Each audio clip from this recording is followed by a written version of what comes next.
Hello friends, I'm East Coast Pete. Today I'm going to look at the band Supergrass.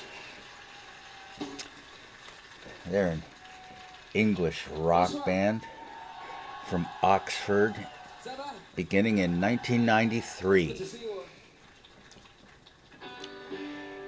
Singer-guitarist Gaz Coombs, drummer Dan Goffrey, bassist Mike Quinn, and keyboard player Rob Coombs.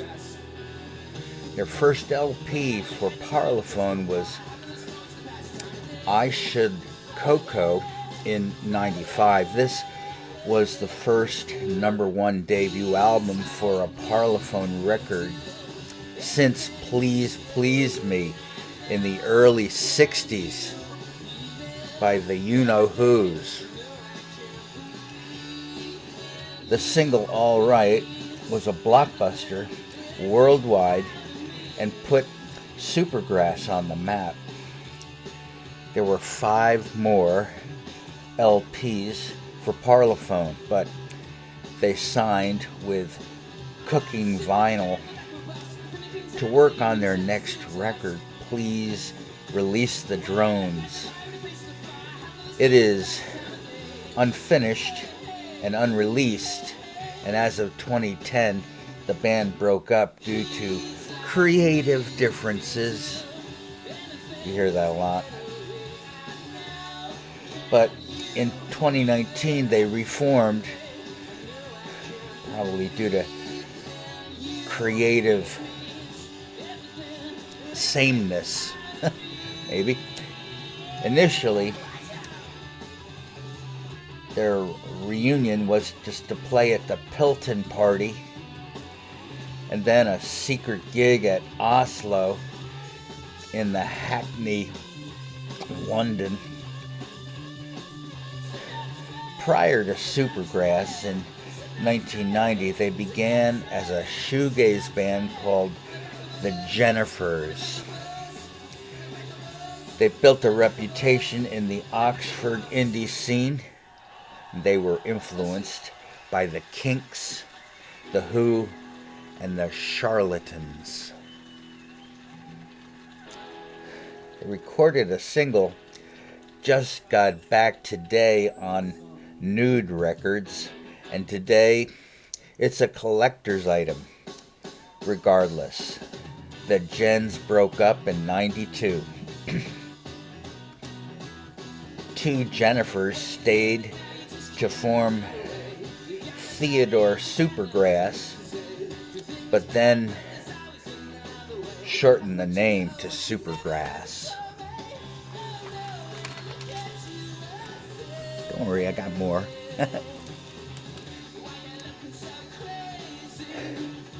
Theodore Supergrass was to be an animated spokesperson for the band so they wouldn't have to do interviews. This was not doable financially. Gaz's brother Roy would join on keyboards at this point. Their first single was Caught by the Fuzz on Backbeat Records. The song is about Gaz's being arrested for possession of cannabis. John Peel picked up on the single on his Radio 1 station.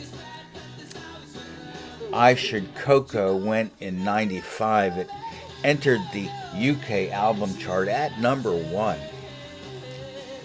Second album, In It For The Money, went platinum, but wasn't like I Should Coco, leaving fans confused.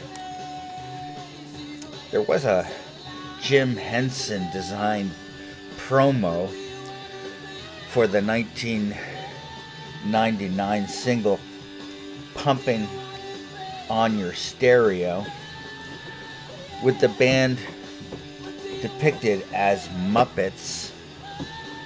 Third album, Supergrass, was successful, with singles charting for the band, was seen as inconsistency, they took 3 years off before releasing Life on Other Planets in 2002. It was not as successful as their first 3, but eventually went gold. Another 3-year hiatus followed. A comp of singles was next, with a companion DVD called Home Movie, chronicling the band's first 10 years. Road to Ruin was next, another change in direction, perhaps more mature than previous. It went silver. Its follow-up was Diamond Hoo-Ha. That was all she wrote. No, it wasn't. Supergrass, I Should Cocoa. 1. I'd Like to Know. La La La, etc. Awful sleeve art. I'd like to know where all the strange ones go. But I am enjoying this music. 2. Caught by the Fuzz. The true story, locked in a cell, feeling unwell. I've never heard music like this ever. 3. Man-Sized Rooster. Crazy, lonely for love. Don't worry, guys, it will eventually pass. I made a joke. Save You.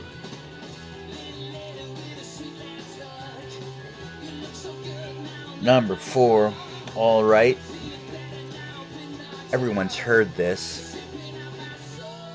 5, Lose It. I Won't Come Home 'Cause You Never Hold My Hand. 6, Lenny. Thump Thump. Incredible. So fresh and original. Wow.